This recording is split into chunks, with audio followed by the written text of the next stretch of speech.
Hello, it's Professor Gilmet here again with another video, and I see a lot of questions about how big a sample do I need, especially in terms of a confidence interval. And so occasionally you begin with a certain margin of error that you want to hit, and you use that to tell you what sample size you need, right? And so if you want a certain margin of error like 3%, then what sample size do you need to accomplish that? For certain trial, for medications, clinical trials, for certain polling purposes and things, you have a certain margin of error that you would like to report that's the standard in the industry or the discipline that you're working in. And so you actually want to know what size sample that you need. Well, this type of thing, it involves some algebra, okay? So what I would like to do is actually show you the algebra and then just give you the formula at the end. And then that way you can use it whenever you need to make this particular calculation. So the sample size calculation for a proportion is the one I want to start with. And so first, the margin of error formula will be for this proportion. All right, and so here it is. The margin of error is equal to this z critical score, this critical z value, times the square root of my sample proportion times 1 minus my sample proportion divided by n. And you'll recognize this part as the standard error from my other videos. Okay, so ME is the margin of error, P hat is the sample, right? I already talked about these things, but I wrote them underneath because I always try to attach the notes so that way you have it later on when you're not watching the video. Okay, so now to solve, the first thing we want to do is divide by the critical value. Okay, so I'm trying to get n by itself. It's inside this square root, so the first thing I need to do is to isolate the square root, and I do that by dividing by the critical z value. Okay, and so that gets it away from the radical and makes the radical more by itself. Okay, so then we square both sides to undo the square root. So squaring is obviously the undo for the square root. And so to get this grouping symbol off, I'm going to square the margin of error divided by the critical z value, the whole left side. And when I square the right side, the radical simply is taken care of. It goes away. And so now I have this loveliness. And now you'll see the n is more accessible. Remember, everything that we're doing is to get that n by itself. Okay? Now, I prefer to take the reciprocal of both sides to get the sample size out of the denominator. Okay? There are some other things that you can do. I don't want to get on my soapbox with this, but I feel like taking the reciprocal of both sides is not only mathematically logical, but it also kind of follows my mantra that mathematicians are lazy, and it seems like the easiest thing to do also. All right, it's not the only way to take care of this problem, but I do feel like cognitively it is the simplest. And this works even with the squaring. All right, now I do want to pause for a second. I did take the reciprocal. There is this squared term right up here. It turns out that if I have the margin of error squared over the z critical squared, and I take the reciprocal, then this is going to be true. And I actually thought about proving it, but this isn't an algebra video. It's a stats video. So this does work. This is okay. All right. And then that gets me my n on the top. And the reason I want my n on the top is because now we can simply multiply both sides by the denominator to get our final formula. All right. And so using the brackets to keep my p hat and 1 minus p hat together, that'll be multiplying my z critical divided by margin of error squared, and so that's going to give me my n. So now, as long as you have your z critical for your particular level of confidence, you have a desired level of margin of error, and you have your sample proportion, then with those three things you can calculate how big a sample size you need using this formula. I will say, please be careful how you put it in. This form right here is pretty straightforward. If you type it in just like you see here with the parentheses and the brackets, then you're going to be okay. In fact, I think if you leave the brackets off in a calculator or in StatCrunch, you're still also going to be okay. So this is kind of idiot proof for inputting it.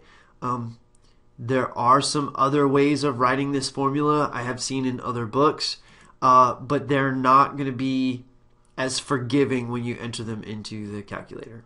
All right. Now I'm going to go a little bit faster for the sample size calculation for the mean because the formula is similar and the steps are actually exactly the same. And so just basically for completeness, the margin of error is equal to the critical z value. Now you'll notice that you just have s squared in the numerator. And so I do divide, and then I do go ahead and square to get rid of the square root.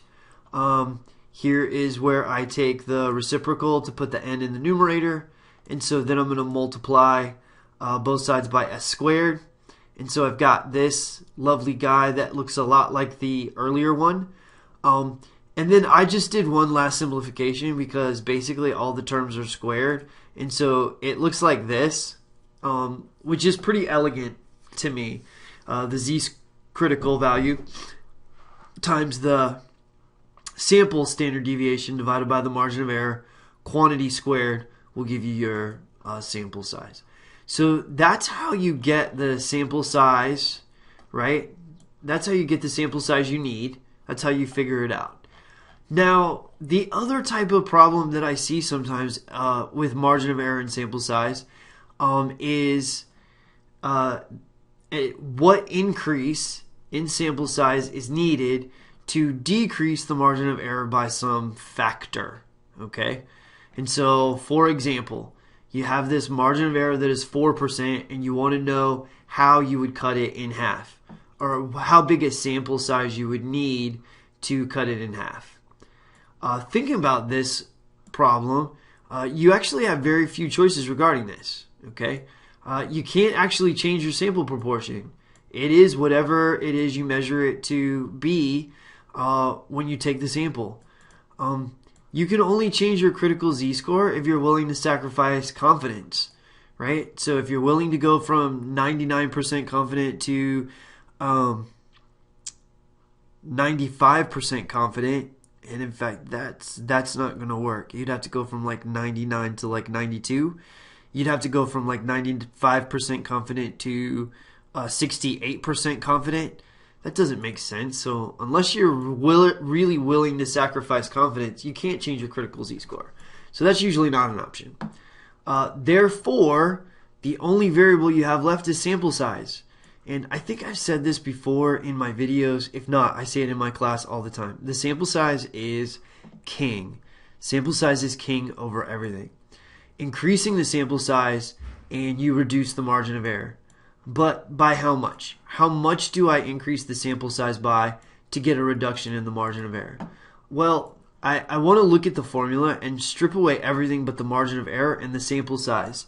And so what we're going to do is looking at this. This is an equality. The margin of error is actually equal to this. Okay? But if we get rid of the critical z-score, then it becomes proportional to the square root. Okay? So now the margin of error isn't equal to the standard error, but the margin of error is proportional to the standard error. As the standard error gets bigger, the margin of error is also going to get bigger. They're proportional, okay? And the constant of proportionality is actually the critical z value, okay? So this little guy just means proportional to, all right? So now, what if I strip away the sample proportion? Because remember, I can't change that either. Well, basically what happens is now you have the inverse proportion to the square root of the sample size. And so what happens is the margin of error is proportional to the square root of 1 over n. And if I take the square root of 1, I actually get 1. And so the margin of error is basically proportional to the inverse, right, of the square root of n. It's proportional to 1 over n squared. So now as n gets bigger, this fraction gets smaller, and so as n gets bigger, the margin of error actually gets smaller. So as n gets bigger, the fraction gets smaller. As the fraction gets smaller, the margin of error gets smaller. Oh, so as n gets bigger, the margin of error is going to get smaller. Well, that makes sense. Larger sample size, less error, less margin for error. So now, if we really want to cut the margin of error in half, I'm going to scroll this up. We must really increase the sample size by 2 squared. Why do I have to do the 2 squared? If I want to cut it in half, why am I squaring the 2? Well, remember, that n is inside the square root. And what's the square root of 4? Well, it's 2, right? So to get half the margin of error, I actually need 4 times the sample size. Whoa. Now wait a minute. In fact, whatever amount we want to reduce the margin of error by, we actually simply square that and multiply it by the sample size. Okay? That's really worth repeating. When we want to reduce the margin of error, we simply square that factor we want to reduce it by and multiply it by the sample size. Alright, great. So for example, some pollsters ask a current events question to 100 people and measure their responses. Okay, they find that the margin of error is 12% and they really want to bring it down to 3%, which for polling is more in keeping with their discipline. Okay, you don't see 12% margin of errors in polling. That's way too big. 3% is in keeping with their discipline. So how many people do they actually need to ask in their new sample? Alright, so, well, we've got to do a little calculation. Turns out that 12 divided by 4 is 3, right? So we basically want to reduce it by a fourth. I guess I could have done 12% divided by 3% is 4. So we want to reduce it by a fourth. So I take that fourth and I square it. Well, 4 squared is 16. Therefore, we need 6 times as many people. See, remember up here? 4 times as many people gave me half the margin of error. So if I need to reduce it by a fourth, I actually need 16 times as many people. So I go ahead and multiply 16 by 100 and I get 1,600 people. So therefore, the pollsters actually need to ask 1,600 people their questions in the next poll to reduce the margin of error from 12% to 3%. Interesting. So if I wanted to reduce it by a third squared would be 9. You know, if you wanted to reduce it by a fifth, you would actually need 25 times as many people. And this is why you don't see polls that survey more than about 2,000 people. Not a lot. Because you have to ask so many more people to bring the margin of error down by a little teeny bit. It just doesn't seem to be worth it.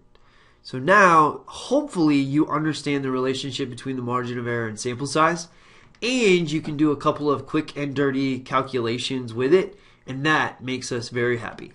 Until the next video, I hope you enjoyed it.